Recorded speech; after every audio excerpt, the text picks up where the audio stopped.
Hi everyone, Anthony Fantano here, the internet's busiest music nerd cow. I'm trying to lose some weight, so this video is going to be low cal.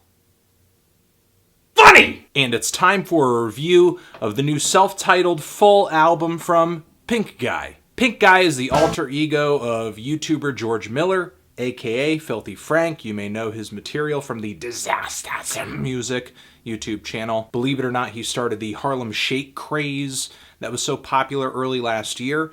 And if you're not really familiar with his material outside of that video, typically he specializes in a lot of very absurd, racy, offensive, ridiculous humor, the type of stuff that you would only find on the darkest, deepest, most disgusting corners of the internet, where the people who are typically saying this stuff are hidden behind a veil of anonymity so that it can't be tracked back to them. And given that I'm pretty familiar with Frank's style of humor so far, I have to say going into this LP, I got pretty much what I expected. A lot of low-budget beats and ukulele tunes set to humor that's so cheap, Walmart can't even price match it. But still, is the humor cheap and disgusting enough on this record? Because I think, personally, my biggest disappointment on this LP is that I did not walk away from it offended enough.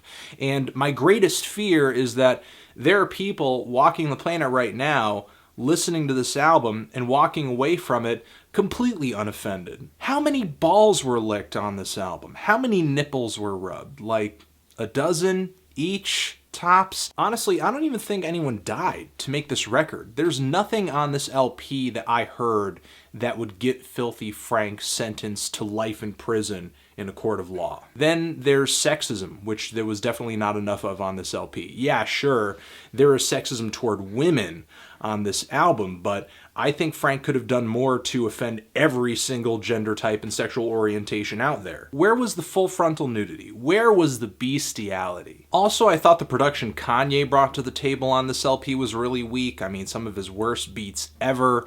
The 30 Rick Ross features on this album as well. I mean, while they weren't bad, I was kind of disappointed to hear Ross rapping better than Pink Guy on a lot of these tracks. Out of all the features on this record, I think the only one that really resonated with me was the Beyonce feature, because, I mean, her singing on Pink Guy's cover of Fuck the Police was actually quite moving. And there were other tracks on here that to me just sort of fell short of their real potential, like the song Peanut Butter, which is about having peanut butter placed on your balls so that a dog can lick it off. But if you've ever done that sort of thing, you know cashew butter works better. There's the song It's Okay to Eat a Whale, which, I mean, we all know just from that title alone that there are way more things that are okay to eat. Even the song Kill Yourself, after listening to it 67 times, I didn't even want to kill myself. I just came away from this thing just not feeling like there was enough poop and pee on it. There was enough poop and pee and hate and poop and pee and whiz. While it's not a really bad LP overall, and Pink Guy definitely has a style that when you hear it, you're gonna know it's his definitive style.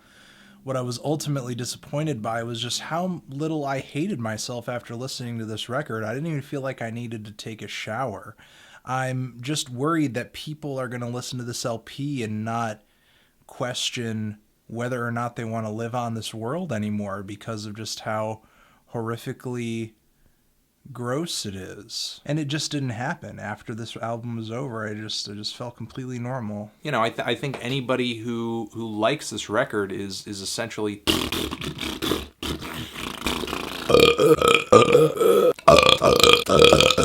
well, let me know what you think. Tran?